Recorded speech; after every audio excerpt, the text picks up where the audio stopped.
മനസ്സ് തുറക്കാതെ രാഹുൽ.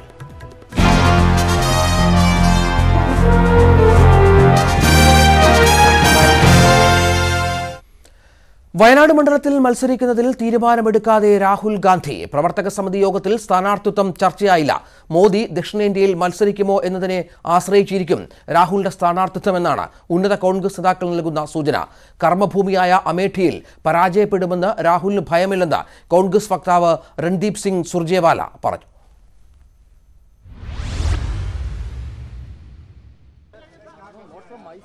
രാഹുൽ ഗാന്ധി വയനാട്ടിൽ മത്സരിക്കുമെന്ന് കേരള നേതാക്കൾ പ്രതീക്ഷ പങ്കുവയ്ക്കാൻ തുടങ്ങിയിട്ട് 3-ാം ദിവസം.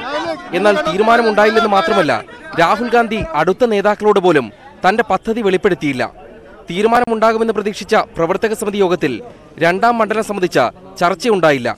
പ്രകടന പത്രികയിലെ പ്രധാന പദ്ധതി പ്രഖ്യാപിക്കാൻ വിളിച്ച വാർത്താ സമ്മേളനത്തിൽ മറ്റു ചോദ്യങ്ങളോട് പ്രതികരിക്കാനില്ലെന്നായിരുന്നു രാഹുലിന്റെ മുൻകൂർ ജാമ്യം. This is a groundbreaking idea. ये ऐतिहासिक दिन है. രാഹുൽ വയനാട്ടിൽ മത്സരിക്കുന്നതിൽ തീരുമാനമായില്ലെന്ന് AICC വക്താവ് രൺദീപ് സുർജേവാല സ്ഥിരീകരിച്ചു. All that I said, no decision has been taken as yet. The party will tell you as and when a decision on this is taken. Karnataka, Tamil Nadu, Keralam എന്നീ സംസ്ഥാനങ്ങളിൽ മത്സരിക്കാനുള്ള ക്ഷണം നിലവിൽ പരിഗണനയിലുണ്ട്.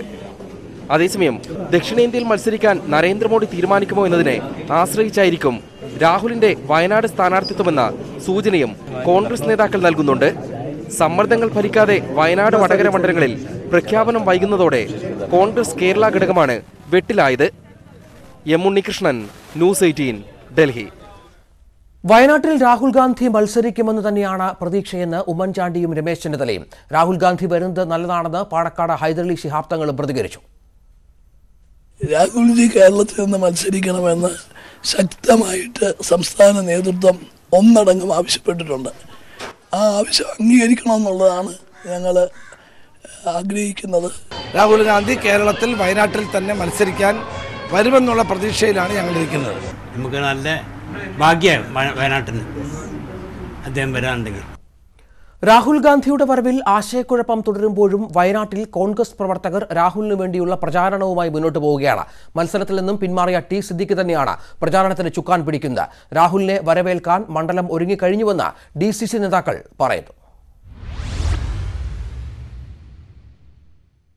പാർട്ടി പ്രഖ്യാപിച്ചില്ലെങ്കിലും വയനാട്ടിലെ അണികൾക്ക് ഇപ്പോൾ രാഹുൽ തന്നെയാണ് സ്ഥാനാർത്ഥി. രാഹുലിന് വേണ്ടി പ്രവർത്തകർ മാത്രമല്ല, പോസ്റ്ററുകളും ബാനറുകളുമെല്ലാം സജ്ജം. തിരഞ്ഞെടുപ്പ് പ്രചരണവുമായി അവർ മുന്നോട്ട് തന്നെയാണ്. പഞ്ചായത്ത്, ബൂത്ത് യോഗങ്ങൾ നിശ്ചയിച്ച തീയതിക്ക് മുമ്പ് പൂർത്തിയാക്കാനാണ് തീരുമാനം. സിദ്ദിഖിന് വേണ്ടി മണ്ഡലത്തിൽ ഉയർന്ന പ്രചാരണ ബോർഡുകളെല്ലാം മാറ്റിക്കഴിഞ്ഞു. എങ്കിലും പ്രചരണത്തിൽ സിദ്ദിഖ് തന്നെയാണ് താരം. കാത്തിരിപ്പിന് ഉടൻ വിരാമമാകുമെന്ന് സിദ്ദിഖ് പറയുന്നു. രാഹുൽ ഗാന്ധിയുടെ സ്ഥാനാർത്ഥിത്വ പ്രഖ്യാപനം ഉടനെ ഉണ്ടാകും എന്നുള്ള പരിപൂർണ വിശ്വാസത്തിലാണ് ഞങ്ങൾ എല്ലാവരും. വയനാട് എ ഗ്രൂപ്പിന് വിട്ടുകൊടുത്തതിൽ ഐ ഗ്രൂപ്പ് കലാപം ഉയർത്തുന്നതിനിടെയാണ് രാഹുൽ മണ്ഡലത്തിലേക്ക് എത്തുമെന്ന വാർത്ത പുറത്തുവന്നത്. ഇതോടെ കോൺഗ്രസ് പ്രവർത്തകരിലെ ഗ്രൂപ്പ് വൈരം ആവേശത്തിന് വഴിമാറി. ന്യൂസ് 18 വയനാട്. വടകരയിൽ കെ മുരളീധരന്റെ സ്ഥാനാർത്ഥി പ്രഖ്യാപനം വൈകുന്നത് പ്രചാരണ പ്രവർത്തനങ്ങളെ ബാധിക്കുന്നു. KPCC നേതൃത്വം അങ്ങോട്ട് ആവശ്യപ്പെട്ട് സ്ഥാനാർത്ഥിയാക്കിയിട്ടും പ്രഖ്യാപനം വൈകുന്നതിൽ മുരളിക്കും അതൃപ്തിയുണ്ട്. പുതിയ സ്ഥാനാർത്ഥി പട്ടികയിലും വയനാടിനൊപ്പം വടകരയും ഒഴിച്ചിട്ടത് കോൺഗ്രസ് അണികളിലും സ്ഥാനാർത്ഥിയിലും ചെറുതല്ലാത്ത അതൃപ്തി ഉണ്ടാക്കിയിട്ടുണ്ട്. വടകരയിൽ മുരളി മത്സരിക്കാനെത്തിയപ്പോഴുണ്ടായിരുന്ന ഉണർവ് അനാവശ്യമായി നഷ്ടപ്പെടുത്തിയെന്നാണ് പ്രവർത്തകരുടെ പൊതുവികാരം. ഹൈക്കമാൻഡിന്റെ അനുവാദത്തോടെയാണ് പ്രചാരണം തുടങ്ങിയതെന്ന് പറയുമ്പോഴും മുരളീധരൻ അസ്വസ്ഥനാണ്. എല്ലാം ചോദിക്കേണ്ട സ്ഥലത്ത് അനുവാദം ചോദിച്ചതിന് ശേഷം തന്നെയാണ് പ്രവർത്തനം ആരംഭിച്ചിട്ടുള്ളത്. ഇപ്പോഴത് വളരെ നന്നായിട്ട് മുന്നോട്ട് പോകുന്നുണ്ട്.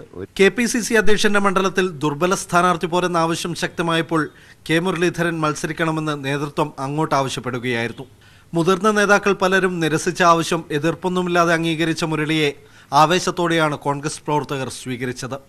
എന്നാൽ ഒരാഴ്ചയായിട്ടും ഔദ്യോഗിക പ്രഖ്യാപനം വൈകുന്നത് പ്രചാരണത്തെ ബാധിക്കുമെന്ന് കോൺഗ്രസ് നേതാക്കൾ തന്നെ സമ്മതിക്കുന്നു. ഒരു സ്ഥാനാർത്ഥി നിർണയം വൈകുന്നു എന്ന് പറയുന്നത് തീർച്ചയായും കേരളത്തിലെ കോൺഗ്രസ് നേതാക്കന്മാരെ വിശദീകരിക്കേണ്ട ഒരു വിഷയം തന്നെയാണ്. പ്രഖ്യാപനം ഉടനുണ്ടാവുമെന്നും 3 ദിവസത്തിനകം പ്രചാരണം ശക്തിപ്പെടുമെന്നുമാണ് പ്രാദേശിക നേതൃത്വത്തിന്റെ പ്രതീക്ഷ. അശ്വിൻ വല്ലത്ത്, ന്യൂസ് 18 വടകര. വമ്പൻ തെരഞ്ഞെടുപ്പ് പ്രഖ്യാപനവുമായി രാഹുൽ ഗാന്ധി. കോൺഗ്രസ് അധികാരത്തിലെത്തിയാൽ രാജ്യത്തെ 5 കോടി കുടുംബങ്ങൾക്ക് വർഷം 72,000 രൂപ വീതം അക്കൗണ്ടിലെത്തിക്കും. എല്ലാ കുടുംബങ്ങൾക്കും മാസം 12,000 രൂപയുടെ വരുമാനം ഉറപ്പാക്കും. 25 കോടി ജനങ്ങൾക്ക് പദ്ധതിയുടെ പ്രയോജനം ലഭിക്കുമെന്നും രാഹുൽ ഗാന്ധി പറഞ്ഞു. 20% परिवारों को साल का 72,000 रुपए मिलेगा. കർഷകർക്ക് പ്രതിവർഷം 6,000 രൂപ സഹായം നൽകാനുള്ള മോഡി സർക്കാരിന്റെ PM കിസാൻ പദ്ധതിക്കുള്ള കോൺഗ്രസിന്റെ ബദലാണ് രാഹുൽ ഗാന്ധി പ്രഖ്യാപിച്ച ന്യായ് അഥവാ ന്യൂനതം ആയ് യോജന. 5 കോടി കുടുംബങ്ങളിലെ 25 കോടി പേരെ ദാരിദ്ര്യത്തിൽ നിന്ന് മുക്തരാക്കുമെന്നാണ് പ്രഖ്യാപനം. അടിസ്ഥാന വരുമാനമായ 12,000 രൂപ എല്ലാ കുടുംബങ്ങൾക്കും ഉറപ്പാക്കും. കുടുംബത്തിന്റെ വരുമാനം കഴിച്ച് അടിസ്ഥാന വരുമാനം തികയ്ക്കാനുള്ള തുകയാണ് ബാങ്ക് അക്കൗണ്ടിൽ നൽകുക. രാജ്യത്തെ സാമ്പത്തികമായി ഏറ്റവും പിന്നാക്കം നിൽക്കുന്ന 20% കുടുംബങ്ങൾക്ക് 72,000 രൂപ അക്കൗണ്ടിൽ നൽകും. ധനികരുടെ ഇന്ത്യ സൃഷ്ടിക്കാൻ മോഡി ശ്രമിക്കുമ്പോഴാണ് ദാരിദ്ര്യത്തിനെതിരായ കോൺഗ്രസ് യുദ്ധമെന്ന് രാഹുൽ ഗാന്ധി. अगर नरेंद्र मोदी जी हिंदुस्तान के सबसे अमीर लोगों को पैसा दे सकते हैं तो कांग्रेस पार्टी देश के सबसे गरीब लोगों को पैसा दे सकती है. ന്യായ് പദ്ധതി പ്രധാന വാഗ്ദാനമായ കോൺഗ്രസ് തിരഞ്ഞെടുപ്പ് പത്രികയ്ക്ക് ഡൽഹിയിൽ ചേർന്ന പ്രവർത്തക സമിതി അംഗീകാരം നൽകി. ഇതിനു പുറമെ തൊഴിൽ മേഖലയ്ക്കടക്കമുള്ള വാഗ്ദാനങ്ങളുമായി ഏപ്രിൽ ആദ്യവാരം പ്രകടന പത്രിക പുറത്തിറങ്ങും. M Unnikrishnan, news 18, Delhi. ഗംഗായാത്രയ്ക്ക് പിന്നാലെ പ്രിയങ്ക ഗാന്ധി അയോധ്യയിലേക്ക്. ബുധനാഴ്ച അയോധ്യയിലെത്തുന്ന പ്രിയങ്ക താൽക്കാലിക രാമക്ഷേത്രവും ഹനുമാൻ ക്ഷേത്രവും സന്ദർശിക്കും. 6 മണിക്കൂർ നീളുന്ന റോഡ് ഷോയാണ് പ്രധാന പ്രചാരണ പരിപാടി. ഉത്തർപ്രദേശിൽ BJPയുടെ തട്ടകങ്ങളിലൂടെയുള്ള പ്രിയങ്ക ഗാന്ധിയുടെ പ്രചാരണം തുടരുകയാണ്. നരേന്ദ്രമോദിയെപ്പോലെ ഗംഗാപൂജയോടെയായിരുന്നു തുടക്കം. തുടർന്ന് ഗംഗാനദിയിലൂടെ ഇരുകരകളിലും താമസിക്കുന്നവരെ കണ്ടുള്ള യാത്ര. ഇതിനു പിന്നാലെയാണ് BJPയുടെ എക്കാലത്തെയും വജ്രായുധമായ അയോധ്യയിലേക്ക് പ്രിയങ്ക കടക്കുന്നത്. അയോധ്യയടങ്ങുന്ന ഫൈസാബാദ് മണ്ഡലത്തിലെ കോൺഗ്രസ് സ്ഥാനാർത്ഥി നിർമ്മൽ ഖത്രയുടെ തെരഞ്ഞെടുപ്പ് പ്രചാരണത്തിനായാണ് പ്രിയങ്ക എത്തുന്നത്. സോണിയാഗാന്ധിയുടെ മണ്ഡലമായ റായ്ബറേലിയിലും രാഹുലിന്റെ മണ്ഡലമായ അമേഠിയിലും പ്രചാരണം നടത്തിയ ശേഷം ചൊവ്വാഴ്ച രാത്രി പ്രിയങ്ക ഫൈസാബാദിലെത്തും. ബുധനാഴ്ച രാവിലെ ആദ്യം താൽക്കാലിക രാമക്ഷേത്രം സന്ദർശിക്കും. പിന്നാലെ ഹനുമാൻ ക്ഷേത്രത്തിലുമെത്തും. തുടർന്ന് പ്രധാന പ്രചാരണ പരിപാടിയായ റോഡ് ഷോ. അയോധ്യയിൽ നിന്ന് കുമാർഗഞ്ചിലേക്കാണ് റോഡ് ഷോ. വിദ്യാർത്ഥികളുമായി സംവദിച്ചും കവലകളിൽ ഒരുക്കിയിട്ടുള്ള ചെറുയോഗങ്ങളിൽ പങ്കെടുത്തുമാകും 6 മണിക്കൂർ നീളുന്ന റോഡ് ഷോ. പ്രചാരണവുമായി പ്രിയങ്ക അയോധ്യയിലേക്ക് എത്തുമെന്ന് ഉറപ്പായതിനു പിന്നാലെ BJPയുടെ കടന്നാക്രമണവും ശക്തമായി. തെരഞ്ഞെടുപ്പ് കാലത്ത് മാത്രം പ്രത്യക്ഷപ്പെടുന്ന സൈബീരിയൻ പക്ഷിയാണ് പ്രിയങ്കയെന്നായിരുന്നു ഉത്തർപ്രദേശ് മന്ത്രി മൊഹ്സിൻ റാസയുടെ പരിഹാസം. Election desk, news 18.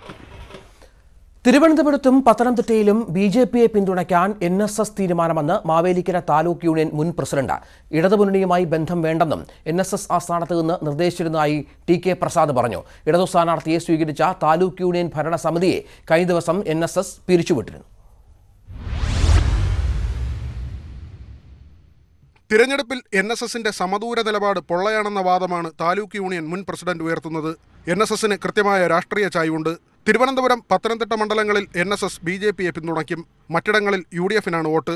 ഇടതു സ്ഥാനാർത്ഥികളുമായി ഒരു തരത്തിലുള്ള ബന്ധവും പാടില്ല എന്നാണ് ജനറൽ സെക്രട്ടറിയുടെ നിർദ്ദേശമെന്ന് TK പ്രസാദ് പറഞ്ഞു. ജയസാധ്യതയുള്ള മണ്ഡലങ്ങളിൽ BJPക്ക് വോട്ട് ചെയ്യണമെന്നും അല്ലാത്ത മണ്ഡലങ്ങളിൽ UDFന് വോട്ട് ചെയ്യണമെന്നും ഒരു ധാരണ ഉണ്ടായിരുന്നു. കത്ത് രേഖാമൂലമൊന്നുമില്ല, എല്ലാം ഓറൽ അറിയിപ്പുകളും ടെലിഫോണിക് മെസ്സേജുകളും ഒക്കെ ഉള്ളൂ. ചങ്ങനാശ്ശേരിയിൽ നിന്നുള്ള വാക്കാൽ നിർദ്ദേശത്തിന്റെ അടിസ്ഥാനത്തിൽ തുടർ നടപടികൾ താലൂക്ക് യൂണിയനുകൾ സ്വീകരിക്കുമെന്നും അദ്ദേഹം പറഞ്ഞു. അതേസമയം നേതൃത്വവുമായുള്ള ഭിന്നതകളെ തുടർന്ന് മാവേലിക്കര താലൂക്ക് യൂണിയനിലെ 14 അംഗങ്ങൾ കഴിഞ്ഞ ദിവസം രാജിവെച്ചിരുന്നു. ഇതോടെ TK പ്രസാദിന് പ്രസിഡന്റ് സ്ഥാനവും നഷ്ടമായി. വോട്ടഭ്യർത്ഥിച്ച് സഹായം തേടി ഓഫീസിലെത്തിയ ഇടതുമുന്നണി സ്ഥാനാർത്ഥി ചിറ്റയം ഗോപകുമാറിനെ സ്വീകരിച്ചതാണ് സുകുമാരൻ നായർ ചൊടിപ്പിച്ചതെന്ന് TK പ്രസാദ് പറയുന്നു. ചങ്ങനാശ്ശേരിയിൽ നിന്നുള്ള നിർദ്ദേശത്തെ തുടർന്ന് യൂണിയൻ അംഗങ്ങൾ രാജിവെക്കുകയായിരുന്നുവെന്നും പ്രസാദ് ആരോപിച്ചു. ന്യൂസ് 18, ആലപ്പുഴ. ശബരിമലയുമായി ബന്ധപ്പെട്ട ഹർജികൾ ഹൈക്കോടതിയിൽ നിന്ന് മാറ്റണമെന്ന സർക്കാരിന്റെ ആവശ്യം സുപ്രീം കോടതി തള്ളി. നിരീക്ഷണ സമിതിയെ നിയമിച്ച ഹൈക്കോടതി ഉത്തരവിൽ ഇടപെടാനും കോടതി വിസമ്മതിച്ചു. പമ്പയിലേക്ക് വാഹന ഗതാഗതം അനുവദിക്കണമെന്നാവശ്യപ്പെട്ട് ഹിന്ദു ഐക്യവേദി നേതാവ് RV ബാബു നൽകിയ ഹർജിയും സുപ്രീം കോടതി തള്ളി.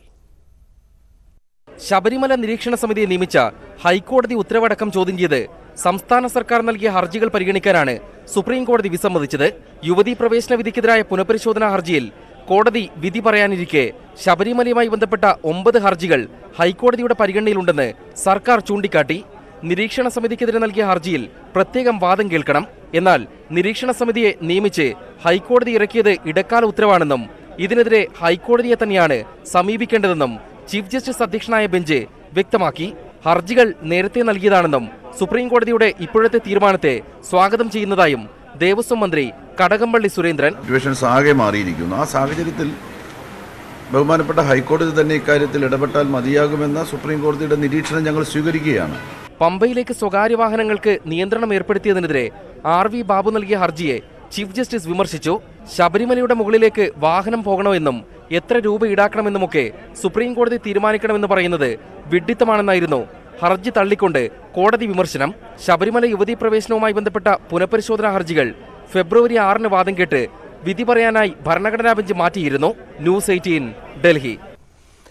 പെരുമ്പാവൂർ പള്ളിത്തർക്കവുമായി ബന്ധപ്പെട്ട് എറണാകുളം കളക്ടറേറ്റിൽ ഓർത്തഡോക്സ് യാക്കോബായ വിഭാഗങ്ങളുടെ ചർച്ച ആരംഭിച്ചു. ജില്ലാ കളക്ടറുടെ നേതൃത്വത്തിലാണ് ചർച്ച. സഭാതർക്കം ലോക്സഭാ തെരഞ്ഞെടുപ്പിൽ പ്രതിഫലിക്കുമെന്ന നിലപാടിലാണ് ഓർത്തഡോക്സ് സഭ. ചർച്ച പരാജയപ്പെട്ടാൽ റിലേ സത്യാഗ്രഹം നടത്തുവാനും ഓർത്തഡോക്സ് വിഭാഗം തീരുമാനിച്ചിരുന്നു. MS അനീഷ് കുമാർ ചേരും അല്പസമയത്തിനകം ഇതിന്റെ വിശദാംശങ്ങളുമായി. പള്ളിയുടെ താക്കോൽ RDOയ്ക്ക് കൈമാറാൻ ആവശ്യപ്പെട്ടെങ്കിലും യാക്കോബായ വിഭാഗം ആവശ്യം നിരസിച്ച സാഹചര്യമുണ്ട്. ഈ പശ്ചാത്തലത്തിലാണ് ഇത്തരത്തിലൊരു ചർച്ച നടക്കുന്നത്. വളരെ പ്രധാനപ്പെട്ട ഒരു ചർച്ചയാണ്. ചർച്ച പരാജയപ്പെട്ടാൽ നിർദ്ദേശം വന്നതിപ്പോൾ ഇതൊരു ഫ്രിക്ഷനിൽ എത്തുന്നതിന് മുമ്പ് ഞങ്ങളത് പറഞ്ഞാൽ അത് അവിടെ നടക്കുന്ന ചർച്ചകളെ ചിലപ്പോൾ ബാധിക്കാനായിട്ട് സാധ്യതയുണ്ട്. അതുകൊണ്ട് കാര്യങ്ങൾ പോസിറ്റീവായിട്ടാണ്. പോസിറ്റീവ് ഒന്നും പറയാനില്ല, നെഗറ്റീവ് ഒന്നും പറയാനില്ല. അത് ഞങ്ങളിപ്പോൾ അത് റിവീൽ ചെയ്യുന്നത് ശരിയല്ലല്ലോ. അതുകൊണ്ട് കാരണം ചർച്ച പൂർത്തീകരിച്ചിട്ടില്ല. ജില്ലാ ഭരണകൂടത്തെ ഇല്ല, ഞങ്ങളുടെ നിലപാടെന്ന് പറയുന്നത് സുപ്രീം കോടതി വിധി നടപ്പാക്കണമെന്നുള്ളത്. അതായത് സുപ്രീം കോടതി വിധിയെ തുടർന്ന് അവിടെ ഉണ്ടായിട്ടുള്ള വിധി നടപ്പാക്കണം. പിന്നെ ലോ ആൻഡ് ഓർഡർ ഇഷ്യൂ അതുപോലത്തെ കാര്യങ്ങളൊക്കെ ഉണ്ട്. അതനുസരിച്ചിട്ട് കളക്ടർ എന്തെങ്കിലും തീരുമാനം എടുത്തറിയിക്കാം എന്നാണ് പറഞ്ഞത്. ഞങ്ങൾക്ക് പറയാനുള്ളതെല്ലാം പറഞ്ഞിട്ടുണ്ട്. തൃപ്തികരമാണ് ഇന്നത്തെ ഈ ചർച്ച? ഒന്നും പറയാറായല്ലോ. റിസൾട്ട് അറിയാതെ എങ്ങനെയാണ് തൃപ്തികരമാണെന്ന് പറയാൻ പറ്റുന്നത്? റിസൾട്ട് അറിയാം. പുതിയ പോയിന്റ്സ് വല്ലതും പറയുമോ അതോ ഈ വിധി നടപ്പിലാക്കണമെന്ന ആവശ്യമായി മാത്രം? അതാണ് ഞങ്ങളുടെ പ്രൈം ഇഷ്യൂ. ഞങ്ങളുടെ ആവശ്യം അതാണ്. പിന്നെ അതിനെ എന്തെങ്കിലും വിട്ടുവീഴ്ച നടത്താൻ പറ്റുമോ എന്നുള്ളതിനെക്കുറിച്ചൊക്കെ കളക്ടർ അത് ഈ ചർച്ച നടന്നുകൊണ്ടിരിക്കുന്നതിൻ്റെ ഇടയ്ക്ക് ഞങ്ങൾ എന്തെങ്കിലും പറഞ്ഞാൽ അതൊരു അസ്ഥാനത്തായി പോകും. അതുകൊണ്ടാണ്. MS അനീഷ് കുമാർ ചേരുന്നു വിശദാംശങ്ങളുമായി. അനീഷ്, ചർച്ച അവസാനിച്ചിട്ടില്ല എന്നറിയുന്നു. എന്തെങ്കിലും തരത്തിലുള്ള അനുരഞ്ജനത്തിന് സാധ്യതയുണ്ടോ? രഞ്ജിത്ത്, ഇന്ന് ചർച്ചയിൽ നിന്നും പ്രത്യേകം ഒരു കാര്യം ഉരുത്തിരിഞ്ഞിട്ടില്ല എന്നാണ് നമുക്കിപ്പോൾ ഓർത്തഡോക്സ് വിഭാഗത്തിൻ്റെ വാക്കുകളിൽ നിന്ന് മനസ്സിലാക്കാൻ കഴിഞ്ഞത്. മുൻ നിലപാടുകളിൽ രണ്ടു കൂട്ടരും ഉറച്ചു നിൽക്കുകയായിരുന്നു എന്നാണ് നമുക്ക് മനസ്സിലാക്കാൻ കഴിഞ്ഞത്. ജില്ലാ കളക്ടറുടെ നേതൃത്വത്തിൽ ക്രമസമാധാന പ്രശ്നങ്ങൾ ഒഴിവാക്കണമെന്ന നിർദ്ദേശമാണ് പ്രധാനമായിട്ടും മുന്നോട്ട് വെച്ചത്. എന്നാൽ ഇക്കാര്യത്തിൽ സുപ്രീം കോടതി വിധി നടപ്പിലാക്കുക എന്ന ഒറ്റ കാര്യത്തിൽ ഓർത്തഡോക്സ് വിഭാഗം ഉറച്ചു നിന്നു. യാക്കോബായ വിഭാഗമാവട്ടെ പള്ളി വിട്ടു നൽകാൻ കഴിയില്ല എന്ന നിലപാടിലും ഉറച്ചു നിന്നു. ഒരു ഘട്ടത്തിൽ പള്ളിയുടെ താക്കോൽ RDOയെ ഏൽപ്പിക്കണം എന്ന ഒരു ആവശ്യം കളക്ടറുടെ ഭാഗത്തുനിന്നും മുന്നോട്ട് വെച്ചു. കാരണം ക്രമസമാധാന പ്രശ്നമായി ഇത് വളർന്നു വരുന്ന സാഹചര്യത്തിൽ ഇരു കൂട്ടർക്കും ആരാധനാ സ്വാതന്ത്ര്യം നൽകുന്ന തരത്തിൽ താക്കോൽ കൈമാറുക, പിന്നീട് ബാക്കി കാര്യങ്ങൾ ചർച്ച ചെയ്ത് തീരുമാനിക്കാം എന്നാണ് വ്യക്തമാക്കിയത്. എന്നാൽ അനീഷ് കുമാറാണ് വിവരങ്ങൾ നൽകിയത്. തെരഞ്ഞെടുപ്പിൽ സ്വതന്ത്ര നിലപാട് സ്വീകരിക്കുമെന്ന് യാക്കോബായ സഭ. സംസ്ഥാന സർക്കാർ യാക്കോബായ സഭയ്ക്ക് ഒപ്പമാണെന്ന് കരുതുന്നില്ലെന്ന് സുന്നഹദോസ് സെക്രട്ടറി തോമസ് മാർ തിമോത്തിയോസ് ന്യൂസ് 18 പറഞ്ഞു. ഓർത്തഡോക്സ് യാക്കോബായ പള്ളി തർക്കം തെരഞ്ഞെടുപ്പിൽ വിഷയമാകില്ലെന്ന് കരുതുന്നതായും തിമോത്തിയോസ് വ്യക്തമാക്കി. ഓർത്തഡോക്സ് യാക്കോബായ പള്ളി തർക്കം ശക്തമായി തുടരുന്നതിനിടെയാണ് തെരഞ്ഞെടുപ്പ് നിലപാട് വ്യക്തമാക്കി സഭാ സുന്നഹദോസ് സെക്രട്ടറി തോമസ് മാർ തിമോത്തിയോസ് രംഗത്തെത്തിയത്. വിശ്വാസികൾക്ക് സ്വതന്ത്ര നിലപാട് സ്വീകരിക്കാമെന്ന് യാക്കോബായ സഭ പറയുന്നു. എന്നാൽ സർക്കാർ തങ്ങൾക്കൊപ്പമാണെന്ന് കരുതുന്നില്ലെന്നും തിമോത്തിയോസ് പറയുന്നു. സർക്കാർ നിഷ്പക്ഷമായിട്ടാണ് നിൽക്കേണ്ടത്. സർക്കാർ തെറ്റായ കാര്യങ്ങൾക്ക് മുൻകാലങ്ങളിൽ അതിനെ അനുകൂലിച്ചിട്ടില്ല എന്നാണ് മനസ്സിലാക്കുന്നത്. തെരഞ്ഞെടുപ്പ് തൊട്ടടുത്ത് നിൽക്കെ സഭാതർക്കം രൂക്ഷമാകുന്നത് സർക്കാരിനും തലവേദനയാകുന്നുണ്ട്. തെരഞ്ഞെടുപ്പിന് മുൻപ് തന്നെ പിറവം പള്ളി വിഷയത്തിൽ സുപ്രീം കോടതി വിധി നടപ്പാക്കണമെന്നാണ് ഓർത്തഡോക്സ് സഭയുടെ ആവശ്യം. ഓർത്തഡോക്സ് സഭയുടെ ആസ്ഥാനമായ കോട്ടയത്ത് യാക്കോബായ സഭ ഏകദിന ഉപവാസം നടത്തി. സർക്കാർ സമവായ ശ്രമങ്ങൾ നടത്തുന്നതിനിടെ ഇരുചേരിയും കൂടുതൽ അകലുന്ന സൂചനയാണ് പുറത്തുവരുന്നത്. യാക്കോബായക്കാരുടെ പള്ളികൾ മുഴുവൻ അതിക്രമിച്ചു കയറി കൈയടക്കാമെന്ന് വ്യാമോഹിക്കുന്നുണ്ടെങ്കിൽ ആ വ്യാമോഹം അങ്ങ് ദേവലോകത്ത് വെച്ചാൽ മതി. മധ്യ കേരളത്തിലെ മിക്ക മണ്ഡലങ്ങളിലും ഇരുസഭകൾക്കും ശക്തമായ സ്വാധീനമാണുള്ളത്. സഭാവിശ്വാസിയായിട്ടും പത്തനംതിട്ടയിലെ LDF സ്ഥാനാർത്ഥി വീണ ജോർജിനെ ഓർത്തഡോക്സ് സഭ തള്ളിക്കളഞ്ഞിരുന്നു. ന്യൂസ് 18 കോട്ടയം. ബന്ദുരുകി കേരളം.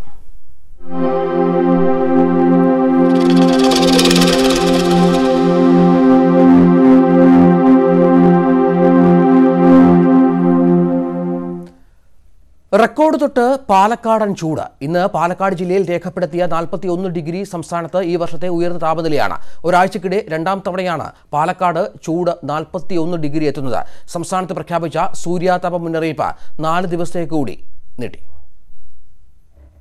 ഈ വർഷത്തെ ഉയർന്ന ചൂടിലേക്ക് സംസ്ഥാനം എത്തിയതോടെ വെന്തുരുകുകയാണ് കേരളം. ഈ മാസം സൂര്യാഘാതത്തിൽ ചികിത്സ തേടി എത്തിയവരുടെ എണ്ണം 125ആയി. കൊല്ലം, ആലപ്പുഴ, കോട്ടയം, എറണാകുളം, തൃശൂർ, പാലക്കാട് ജില്ലകളിൽ കനത്ത ചൂടാണ് അനുഭവപ്പെട്ടത്. ഇവിടങ്ങളിൽ സൂര്യാതാപ മുന്നറിയിപ്പ് തുടരുകയാണ്. അടുത്ത 4 ദിവസങ്ങളിൽ താപനില 3 മുതൽ 4 ഡിഗ്രി സെൽഷ്യസ് വരെ ഉയരാം. വെള്ളിയാഴ്ച വരെ സംസ്ഥാനത്ത് കനത്ത ജാഗ്രത തുടരും. ഉച്ചസമയത്ത് ജോലിക്കുള്ള സമയക്രമീകരണങ്ങളും വിദ്യാഭ്യാസ സ്ഥാപനങ്ങൾക്ക് നൽകിയ മുന്നറിയിപ്പും കൃത്യമായി പാലിക്കണമെന്ന് സർക്കാർ ആവർത്തിച്ചു. വളരെയേറെ ആരോഗ്യ കാര്യങ്ങൾ ശ്രദ്ധിക്കേണ്ടുന്ന ഒരു സമയമാണിത്. അപ്പോൾ ഈ കാലാവസ്ഥക്കനുസരിച്ച് എല്ലാം ക്രമീകരിക്കാൻ ആളുകൾ പഠിക്കണം. ഇരുചക്രവാഹനങ്ങളിൽ ഓൺലൈൻ ഭക്ഷണ വിതരണം നടത്തുന്നവർക്ക് ദുരന്ത നിവാരണ അതോറിറ്റി പ്രത്യേക മുന്നറിയിപ്പ് നൽകി. വെയിലേൽക്കാത്ത വസ്ത്രങ്ങൾ ധരിച്ചു വേണം സഞ്ചാരം. ഇക്കാര്യം ഓൺലൈൻ കമ്പനികൾ ഉറപ്പുവരുത്തണം. സംസ്ഥാനത്തിന്റെ പല ഭാഗങ്ങളിലും കടുത്ത വരൾച്ചയും കുടിവെള്ളക്ഷാമവും അനുഭവപ്പെട്ടു തുടങ്ങി. വരൾച്ചാ മുൻകരുതൽ നടപടികൾക്കായി ജില്ലാ കളക്ടർമാർക്ക് 50 ലക്ഷം രൂപ വീതം സർക്കാർ അനുവദിച്ചു. വേനൽ കടുക്കുന്ന സാഹചര്യത്തിൽ വന്യമൃഗങ്ങൾ നാട്ടിലേക്കിറങ്ങാൻ സാധ്യതയുള്ളതിനാൽ നിരീക്ഷണം വ്യാപകമാക്കാൻ വനം വകുപ്പും നിർദ്ദേശം നൽകിയിട്ടുണ്ട്. ന്യൂസ് 18 തിരുവനന്തപുരം. കേരളം ചുട്ടുപൊള്ളുന്ന ഈ ദിവസങ്ങളിൽ തൊഴിലാളികളെ പൊരിവെയിലിൽ പണിയെടുപ്പിക്കരുതെന്ന സർക്കാർ ഉത്തരവിന് പുല്ലുവില. സർക്കാരിന്റെ എല്ലാ നിർദ്ദേശങ്ങളും കാറ്റിൽ പറത്തി പലയിടത്തും ഇതര സംസ്ഥാന തൊഴിലാളികളെ കൊണ്ട് പൊരിവെയിലിൽ ജോലി ചെയ്യിക്കുകയാണ്. ഗവൺമെൻറ് ഒരു പ്രധാനപ്പെട്ട മുന്നറിയിപ്പ് നൽകിയത് ജോലിക്ക് പോകുന്നവർ 11 മണി കഴിഞ്ഞാൽ ഈ ജോലി ചെയ്യരുത്. അതിനുശേഷം ഈ ഇതരദേശ തൊഴിലാളികളൊക്കെ ജോലി ചെയ്യുന്നിടങ്ങളിലൊക്കെ അവർക്ക് ഈ ജോലി ചെയ്യിപ്പിക്കുന്ന കോൺട്രാക്ടർമാരും ആളുകളുമെല്ലാം തന്നെ അതിനുശേഷമുള്ള സമയം അവർക്ക് വിശ്രമിക്കാൻ കൊടുക്കണം. പിന്നെ വൈകുന്നേരം മാത്രമേ 3 മണിക്ക് ശേഷം മാത്രമേ ജോലി ചെയ്യാൻ പാടുള്ളൂ എന്ന് വ്യക്തമായി പറഞ്ഞിട്ടുണ്ട്. ആരോഗ്യമന്ത്രി KK ശൈലജ ഇത് പറഞ്ഞ് മണിക്കൂറുകൾക്കകം കോഴിക്കോട് നരിക്കുനിയിൽ നിന്ന് ന്യൂസ് 18 പകർത്തിയ ഈ ദൃശ്യങ്ങൾ കാണുക.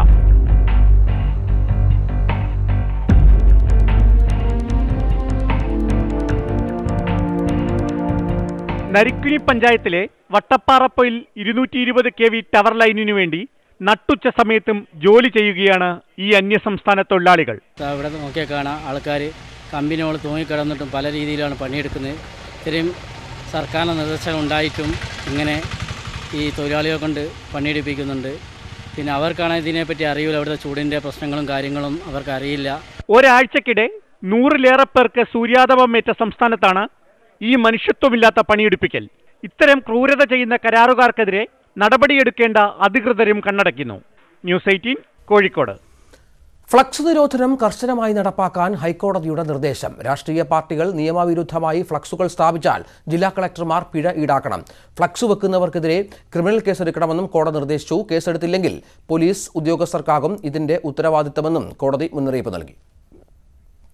ലോക്സഭാ തെരഞ്ഞെടുപ്പിൽ 50% വിവിപാറ്റ് ഇടണമെന്ന പ്രതിപക്ഷ പാർട്ടികളുടെ ആവശ്യത്തിനെതിരെ തെരഞ്ഞെടുപ്പ് കമ്മീഷൻ നിലപാട് ചോദ്യം ചെയ്ത് സുപ്രീം കോടതി. ജുഡീഷ്യറി അടക്കം എല്ലാ സ്ഥാപനങ്ങളും അഭിപ്രായങ്ങളും നിർദ്ദേശങ്ങളും സ്വീകരിക്കണമെന്ന് ചീഫ് ജസ്റ്റിസ് രഞ്ജൻ ഗൊഗോയ് പറഞ്ഞു. മെച്ചപ്പെടുത്തലിന് എല്ലായ്പ്പോഴും സാധ്യതയുണ്ട്. പ്രോട്ടോക്കോളും നടപടിക്രമങ്ങളും കൃത്യമായി നവീകരിച്ചിരുന്നുവെങ്കിൽ വിവിപാറ്റ് നിർബന്ധമാക്കാൻ സുപ്രീം കോടതി എന്തുകൊണ്ട് ഇടപെടേണ്ടി വന്നുവെന്നും ചീഫ് ജസ്റ്റിസ് ചോദിച്ചു. ഡൽഹിയിൽ ആം ആദ്മിയുമായി സഖ്യത്തിൽ ഏർപ്പെടുന്നതിൽ കോൺഗ്രസിൽ ധാരണയായില്ല. ഡൽഹിയുടെ ചുമതലയുള്ള AICC സെക്രട്ടറി PC ചാക്കോയുടെ നേതൃത്വത്തിൽ രാഹുൽ ഗാന്ധിയുമായി ചർച്ച നടത്തി. ലോക്സഭാ തെരഞ്ഞെടുപ്പിൽ സഖ്യമായി മത്സരിക്കണമെന്നാണ് ഭൂരിപക്ഷ നേതാക്കളുടെയും അഭിപ്രായം. എന്നാൽ കഴിഞ്ഞ തെരഞ്ഞെടുപ്പിൽ കോൺഗ്രസിനെ തൂത്തുവാരിയ AAPയുമായി സഖ്യം പറ്റില്ലെന്ന നിലപാട് PCC അധ്യക്ഷ ഷീല ദീക്ഷിത് ഉൾപ്പെടെയുള്ള നേതാക്കൾ ആവർത്തിച്ചു. ഇരു പാർട്ടികളും 3 സീറ്റുകൾ വീതം പങ്കിടുകയും 1 സീറ്റിൽ പൊതുസമ്മതനെ നിർത്തുകയും വേണമെന്നാണ് AAPയുടെ നിർദ്ദേശം. തമിഴ്നാട്ടിൽ കാർത്തി ചിദംബരത്തിനെതിരെ കോൺഗ്രസിൽ കലാപം. ശിവഗംഗയിൽ കാർത്തി ചിദംബരത്തെ സ്ഥാനാർത്ഥിയാക്കിയതിനെതിരെ മുതിർന്ന നേതാക്കൾ തന്നെയാണ് പരസ്യമായി പ്രതിഷേധിക്കുന്നത്. INX തട്ടിപ്പ് കേസിൽ പ്രതിയായ ചിദംബരത്തിനും മകനും സീറ്റ് നൽകരുതെന്നാണ് ഇവരുടെ ആവശ്യം. ഇതിനിടെ ലോക്സഭാ തെരഞ്ഞെടുപ്പിൽ മത്സരിക്കില്ലെന്ന് നടൻ കമൽഹാസൻ പ്രഖ്യാപിച്ചു. തമിഴ്നാട്ടിൽ കോൺഗ്രസിന് വേരുകളുള്ള ചുരുക്കം ചില മണ്ഡലങ്ങളിലൊന്നായ ശിവഗംഗ കാർത്തി ചിദംബരത്തിന് നൽകിയതിനെതിരെയാണ് പ്രതിഷേധം. മുൻ കേന്ദ്രമന്ത്രിയായ EM സുദർശന നാച്ചിയപ്പൻ ഉൾപ്പെടെയുള്ള സീറ്റ് മോഹികളാണ് പരസ്യമായി രംഗത്തെത്തിയിരിക്കുന്നത്.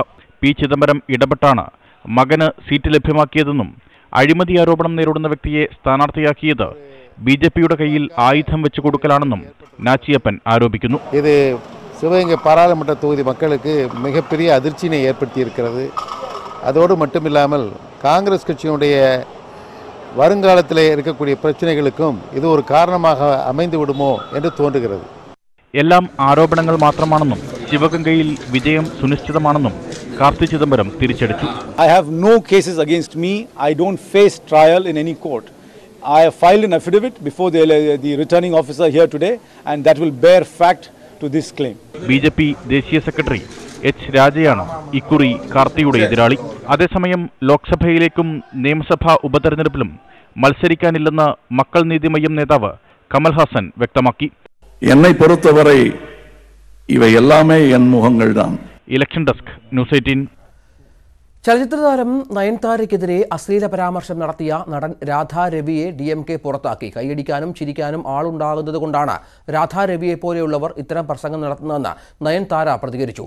ദക്ഷിണേന്ത്യൻ ഡബ്ബിംഗ് അസോസിയേഷൻ പ്രസിഡന്റായ രാധാ രവിക്കെതിരെ ചലച്ചിത്ര മേഖലയിൽ നിന്നും കൂടുതൽ നടപടി ഉണ്ടായേക്കും. കൊലയുതിർക്കാലം എന്ന നയൻതാര ചിത്രത്തിന്റെ ഓഡിയോ ലോഞ്ച് വേദിയിലായിരുന്നു രാധാ രവിയുടെ അശ്ലീല പരാമർശങ്ങൾ.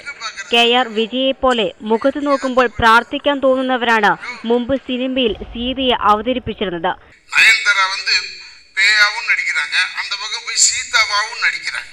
இதெல்லாம் சாமி வேஷம் போடணும்னா KR விஜயம்மா தான் தேடுவாங்க. பார்த்தவொன்னே கும்பிடுறவங்களையும் போடலாம், பார்த்தவொன்னே கூப்பிடுறவங்களையும் போடலாம்.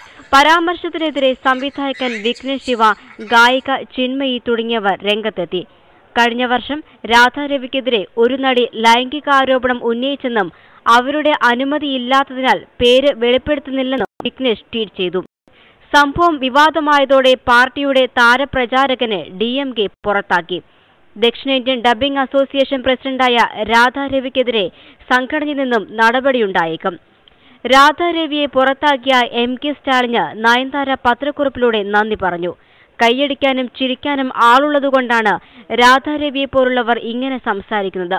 സീതയായും പ്രേതമായും ദേവിയായും ഭാര്യയായും പ്രണയിനിയായും ഇനിയും അഭിനയം തുടരുമെന്നും നയൻതാര പറഞ്ഞു. അതേസമയം നയൻതാരയ്ക്ക് പിന്തുണയുമായി ഐറ സിനിമയുടെ പ്രവർത്തകർ പുതിയ ടീസർ പുറത്തിറക്കി. News desk news 18. Kottayam Mooledam railway ട്രാക്കിന് സമീപം പാടത്ത് വൻ തീപിടുത്തം. 3 മണിക്കൂറായി പടർന്നു പിടിക്കുന്ന തീ ഇതുവരെയും അണയ്ക്കാനായില്ല. സംഭവ സ്ഥലത്ത് നിന്ന് G. ശ്രീജിത്ത് തയ്യാറാക്കിയ റിപ്പോർട്ടിലേക്ക്. നിയന്ത്രണ വിധേയമല്ല. നമുക്ക് ദൃശ്യങ്ങളിലേക്ക് തന്നെ പോയാൽ മൂലേടം റെയിൽവേ പാലത്തിന് തൊട്ടടുത്തുള്ള വളരെ വിശാലമായ പാടത്താണ് ഇപ്പോൾ തീ ആളി പടർന്നുകൊണ്ടിരിക്കുന്നത്. അതിന്റെ ദൃശ്യങ്ങളാണ് കാണുന്നത്.